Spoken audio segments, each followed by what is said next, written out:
নমস্কার, দেখছেন talk to Bangla. আমি অভিষেক রয়েছে আপনাদের সাথে। এই মুহূর্তে যে খবর নিয়ে উপস্থিত হয়েছি, ভালো রেজাল্ট করলেই ভালো জায়গায় পড়া যায়, ভালো কলেজে পড়া যায় এবং ভালো শিক্ষা গ্রহণ করা যায়। এতদিন আপনাদের ছেলে মেয়েদের হয়তো সেটাই শেখাতেন, কিন্তু এখন আর কিন্তু সেটা সম্পূর্ণভাবে প্রযোজ্য নয়। কারণটা হচ্ছে আপনার ধর্মটাও তার সঙ্গে খুব গুরুত্বপূর্ণ। তেমন একটা প্রেক্ষাপট তৈরি হয়েছে। কেন বলছি এই কথা? তার কারণ স্ক্রিনে আপনারা দেখুন, কিছু মানুষজন খুব আনন্দ করছে, উল্লাস করছে, ঢাক ঢোল পিটিয়ে তারা একদম লাড্ডু খাইয়ে আনন্দ করছে। কিসের আনন্দ বলুন তো? এটা ইন্ডিয়া ম্যাচ জিতেছে, কিংবা অন্য কোনো ভালো ঘটনা ঘটেছে যেটা সবাইকে গর্বিত করে, কিংবা তাদের কোনো ছেলে বা মেয়ে তারা ডাক্তারিতে চান্স পেয়েছে, ইঞ্জিনিয়ারিং এ চান্স পেয়েছে, তেমন কিছু না।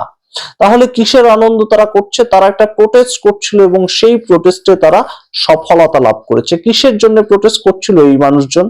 এই মানুষজন প্রোটেস্ট করছিল একটা দলের পক্ষ থেকে, এবং সেই দল তারা সম্পূর্ণভাবে চাইছিল যে একটা কলেজ যাতে বন্ধ হয়ে যায়।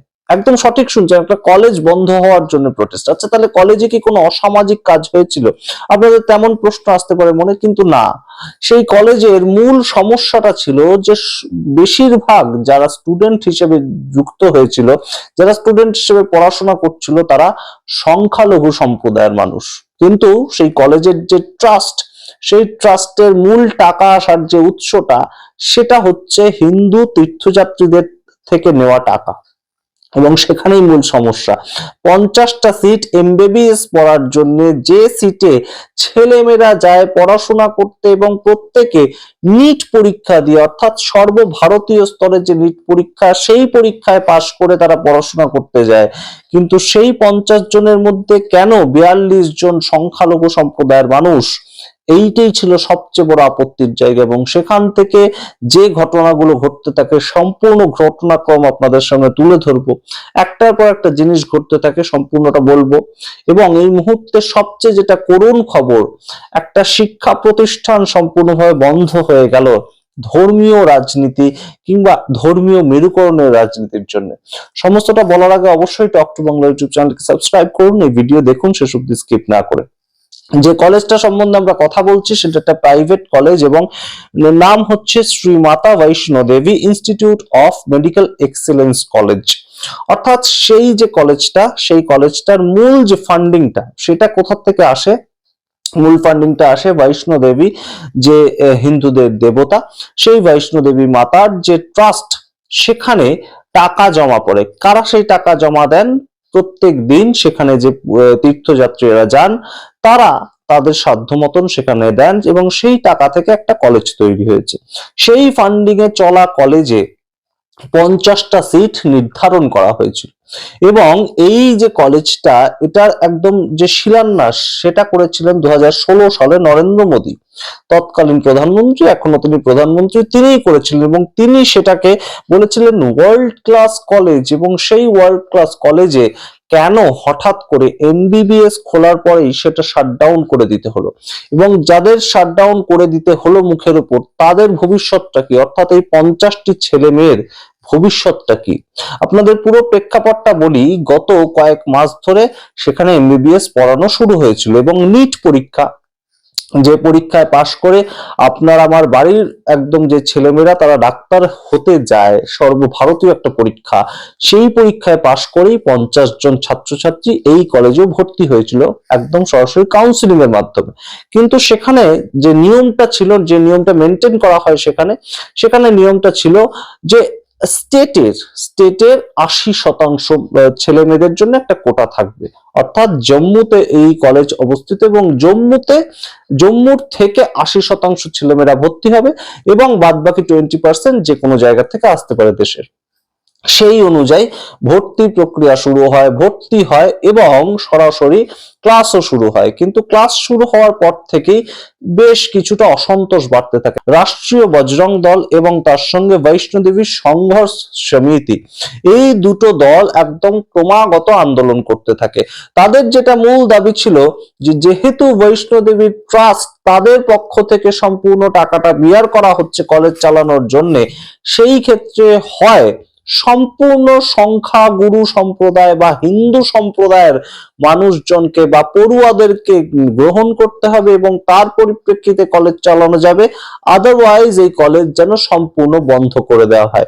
শুধু তারা আন্দোলন করেই ক্ষান্ত ছিল তেমন নয়, এই যে রাষ্ট্রীয় বজরং দল তাদের পক্ষ থেকে প্রদেশ সভাপতি একদম কেন্দ্রীয় সরকারকে চিঠি লিখে, কেন্দ্রীয় সরকারকে চিঠি লিখছে একটা রাষ্ট্রীয় বজরং দলের সভাপতি, কিসের জন্য? যে আপনারা কলেজ বন্ধ করে দিন, আর না হয়তো সম্পূর্ণ হিন্দু এই পড়ুয়াদেরকে অ্যাবজর্ব করা হোক। কিন্তু অন্যদিকে 50 জন পড়ুয়া কিন্তু পড়ছে, 50 জন পড়ুয়া আগামী 4 বছর পড়ছে, তারা স্বপ্ন নিয়ে ভর্তি হয়েছে যে তারা ডাক্তার হবে এবং তারা ডাক্তার হয়ে যে অসুস্থ রোগীদের চিকিৎসা করবে, তারা হয়তো এই শিক্ষায় শিক্ষিত হচ্ছিল না যে তারা হিন্দু পেশেন্ট না মুসলিম পেশেন্ট এই দেখে তারা চিকিৎসা করবে। আমরা জানি না এই সামগ্রিক প্রেক্ষিতটা কিভাবে তৈরি হলো, কিন্তু তৈরি হলো তো বটে। এবং এই সামগ্রিক যে আন্দোলনটা সেটা নভেম্বরে চলেছে, ডিসেম্বরে চলেছে এবং জানুয়ারি মাসের 2 তারিখে হঠাৎ করেই আমরা দেখতে পাই এনএমসি অর্থাৎ ন্যাশনাল মেডিকেল কাউন্সিল তাদের পক্ষ থেকে একটা টিম সম্পূর্ণভাবে এই যে Shri Mata Vaishno Devi institute of medical excellence college সেখানে পরিদর্শনে যায় তদন্ত কমিটি, যে এই যে বিভিন্ন জায়গা থেকে সমস্যা উঠে আসছে, এই যে বিভিন্ন জায়গা থেকে বিভিন্ন অভিযোগ আসছে, তো সেই সূত্রে তারা একটা তদন্ত কমিটি গঠন করে তারা যায় এবং সেখানে পরিদর্শন করে এবং তাদের রিপোর্ট অনুযায়ী এই সামগ্রিক কলেজে ইনফ্রাস্ট্রাকচার নেই, এই সামগ্রিক কলেজে যত পরিমাণ ফ্যাকাল্টি থাকার কথা সেটা নেই, ল্যাব নেই, অপারেশন থিয়েটার নেই এবং তাই জন্য এই কলেজটিকে সম্পূর্ণ এনএমসি তাদের যে পারমিশন এমবিবিএস পড়ানোর জন্য দিয়েছিল মাত্র কয়েক মাস আগে, সেটা তারা প্রত্যাহার করে নেয় 6 জানুয়ারি।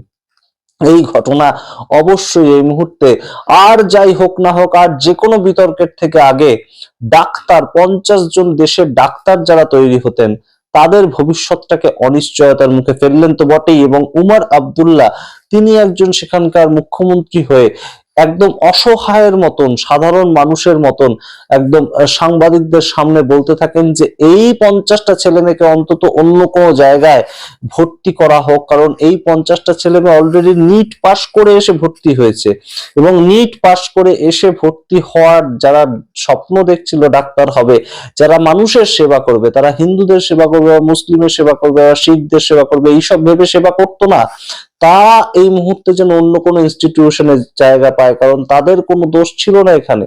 এবং সামগ্রিকভাবে যখন কলেজটা বন্ধ হয়ে যায় তখন এই যে ভিডিওটা বারংবার চালাচ্ছি তখন দেখা যায় যে রাষ্ট্রীয় বজরং দল এবং বৈষ্ণো দেবী সংঘর্ষ সমিতি তাদের পক্ষ থেকে বিভিন্ন মানুষজন ঢাক ঢোল পিটিয়ে আনন্দ করে। ভারতবর্ষে এই যে ছবিটা আমরা কখনোই দেখতে চাই না, যে কোনো কিছুর ভিত্তিতেই পড়াশোনা মানুষ যাতে করে অবশ্যই সেটাই কাঙ্ক্ষিত। এবং এই যে সামগ্রিক প্রেক্ষিতে কেন সংখ্যালঘু মানুষ বেশি সেখানে ভর্তি হলো, এটা যে কোশ্চেন হতে পারে পড়াশোনা করার ক্ষেত্রে, সেটা হয়তো এখনো পর্যন্ত আমরা এর আগে এই ধরনের কোনো ঘটনা বিশেষ দেখিনি।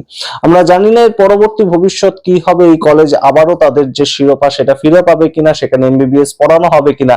তবে এই মুহূর্তে যাদের ডাক্তারি পড়ার স্বপ্ন ছিল, এই 50 জন পড়ুয়া, তাদেরকে কেন ডাক্তারির স্বপ্নটা ছেড়ে দিয়ে এই মুহূর্তে বাড়িতে বসে থাকতে হলো?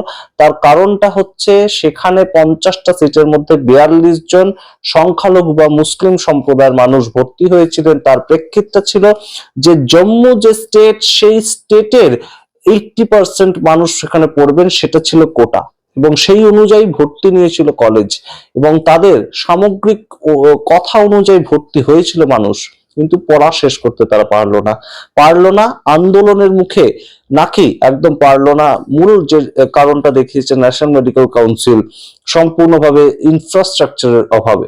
আমরা জানি না, তবে যদি ইনফ্রাস্ট্রাকচারের অভাব থাকে, যদি ফ্যাকাল্টি কম থাকে, তাহলে তারা এমবিবিএস পড়ানোর জন্য স্বীকৃতিটাই বা দিয়েছিল কেন 2025 সালে? এই প্রশ্ন এই মুহূর্তে ওঠে। এটা ফার্স্ট ব্যাচ ছিল এমবিবিএস পড়ার ক্ষেত্রে, তাদের ভবিষ্যৎ কি হবে আমরা জানি না। আপনাদের সামনে রাখলাম পুরোটা। তবে অবশ্যই এই ধরনের রাজনীতি, এই ধরনের উগ্রতা, এই ধরনের হিন্দুত্ববাদ আপনারা চান কিনা অবশ্যই কমেন্ট বক্সে কমেন্ট করে দিন। টক টু বাংলা, অবশ্যই টক টু বাংলা ইউটিউব চ্যানেলকে সাবস্ক্রাইব করে দিন।